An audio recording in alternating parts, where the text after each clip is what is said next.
Hey everybody, Todd Michael Putnam from Creative Adventure Tables, bringing you another adventure table idea, and this is the Dwarven Rebellion. The Dwarven Rebellion. If there's a background noise that you're getting, I got a washer and dryer going, so I apologize. Hopefully it doesn't come out too bad in the tape. This story on our current Shadow Dark campaign, this particular adventure is all about. It's based off of the Keep on the Borderlands, the campaign overall. As I've been saying, very, very roughly based on the Keep on the Borderlands. And so in a previous adventure, they had gotten rid of a bunch of bandits who had stopped supplies and stuff from coming through. And the Keep had expected that the relatively nearby Dwarven mine would also begin resuming shipments. They figured that any stopping of the shipments that had happened during that time frame was because the bandits had been intercepting it. But even weeks after the bandits had been destroyed by the heroes, and their hideout, destroyed. That still nothing is resumed, and so. But they know the dwarves are kind of, I would say, shy with other races, but they tend to have limited contact. They do the trade, and that's usually about as far as they go. So they decided to send the heroes to go investigate, find out what's going on, figuring the dwarves might have some respect for the people that went out and at least took out the bandits. And when the players get there, they come to the opening of the mine here. And here they're going to find, when they talk to the mine masters, that the mine is no longer under the regular Dwarven authorities' control, that there has been a rebellion, that there is a cult known as the Cult of the Iron Dragon that has taken over. And the basis of the cult is that the dwarves should return to their former glory as the total kings of the underground world, and that they should be isolationists and just separate from the rest of the surface world, and just, basically cut themselves off. So this rebellion has basically taken over most of the workers, and so now all the shipments have stopped, and most of the mine is now under the control of the Cult of the Iron Dragon, who apparently prays to the old gods. And to make matters worse, the women and children who used to work in the mine, not cutting rocks and stuff like that, but they would bring food and water to the miners. It was just part of the whole society. Most of them have been taken hostage. The ones that didn't willingly come over have been taken hostage, and so they're also trapped throughout the mine. And many of the Dwarven establishment guards, the guys in blue here, those guys mostly have been killed, and they're only really able to hold this room and this little hallway right here leading to it. The rest of the mine is under control from the Iron Dragon, and so they're asking the players if they could go basically root out the cultists and see if they can return the mine to Dwarven control. So in this area here, there's just going to be a couple of dwarves that are watching in case there's any attacks. They've got some barrels and stuff built up so they can try and chokehold point it and just block off, because this is the very last chokehold point that they have for protecting the mine. Right behind them, they're going to tell the players that, this is just boxes and barrels and crates of supplies and stuff like that. They heard some noises in there earlier, but they didn't go to investigate. They're pretty sure it's just rats or something. If the players go to investigate, there'll be a young dwarven child in there who escaped from the Cult of the Iron Dragon, and during one of the last fights that happened right here was able to sneak through, and in the darkness he went around this corner and just found relatively a safe dead-end space to stay at, and he's been holed up in here all terrified.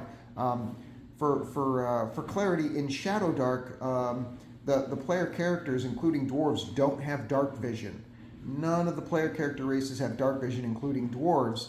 So this dwarf is in here, this dwarf child, and he's basically alone, trapped in the darkness. And if the players talk to him, they'll find out that there's a cult leader, and that that he did in fact see a giant iron dragon, and it devoured one of the people that refused to submit, and it was terrifying. And he can't get too much else out of him, but that there is in fact an iron dragon, or a metallic dragon. And if you follow the mine tracks here, it comes around the corner, and it comes to the first small open area for mining. There's going to be a number of the Dwarven cultists here of the Iron Dragon, and there's also going to be, they're going to have a cleric and a wizard, And of course, they're going to have the one over here on the right. They're still going to have some prisoner miners that are toiling away under the lash of the cult, and they can fight them. Let me grab a thing over here I forgot to bring. So one of the things that happened is when they converted to the cult of the Iron Dragon, they basically got the powers of the gods that were given to them were of the Durgar. So they now have the ability to enlarge and do extra damage and have advantage on strength checks and stuff like that. As in the Shadow Dark rules. Obviously, if you're playing in 5e or Pathfinder, whatever those rules might be. But basically, they've been turned into Durgar, including they have dark vision. So they can fight in the darkness, but the players, they're going to have a source of light. So that's what's going on there. So when they're fighting, some of the Durgar warriors are going to grow big, and they're going to fight the players. They'll do extra damage and stuff. They'll free these couple of miners here, find out how long they've been toiling for. They're going to find out that these guys are total fanatics. They don't surrender. They believe that everything is on the line, and all of Dwarven civilization will collapse if if everyone doesn't convert to this cult. They're just total fanatics. And of course, then they'll be able to send them back around the corner, and around this way here, and back to safety. So those guys will be safe. And then they follow the mine a little bit further, and here they come to see the cultism itself, where they see a number of dead Dwarven miner bodies, a male and female, because these were people that refused to submit, refused to work, and so they just killed them outright as a show of force. So we see that this cult is, the ideology of it is indeed extreme, and they're not just willing to put women and children in slave labor, but they're out willing to kill anyone that doesn't obey them.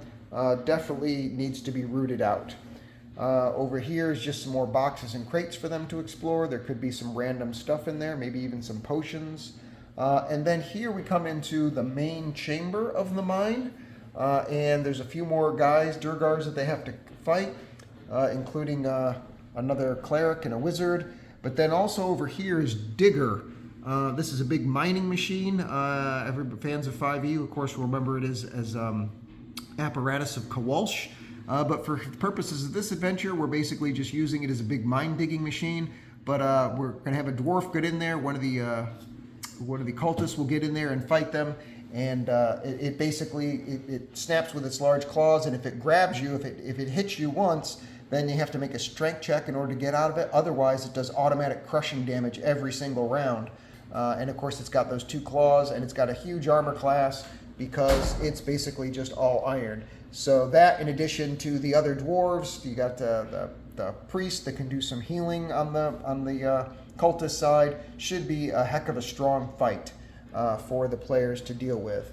And of course, we've got a couple more miners that are up here, some prisoners up here and over here, and I think I've got another prisoner over here. So they've got the prisoners kind of scattered about, more prisoners for the players to release, which of course makes them heroes. They're not just fighting for gold and stuff, they're actually fighting in order to save people from this ravenous cult.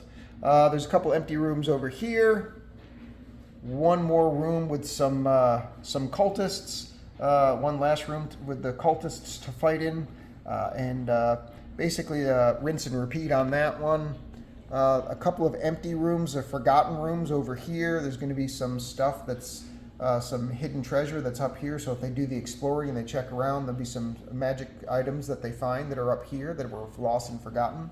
And then you come to the main show, which is going up this level here, and you go into the big main chamber, where indeed there is an iron dragon, but it's not the typical metallic dragon. It's actually a constructed god, right? It's I don't know what it is in the actual D&D terms, but WizKids made this thing and it looks so fantastic. It's obviously like a clockwork type dragon or whatever, steam dragon. So I thought it'd be the perfect god for a false god for a cult. And instead of shooting flames out, he does a near-sized area of steam, which has the same effect as basically burning damage to anybody in the area. And of course, he can steamroll over people and do trampling damage as he rolls over them, and he can bite with his mouth and stuff like that. And then up here, there's of course going to be the in red. You've got the main cleric, the leader of the cult. My finger out of the way. The leader of the cult there behind the desk. He's got his own spells to cast. He's actually a wizard. And then of course there's another cleric over there. So that's it. Once they defeat the Iron Dragon and the leader of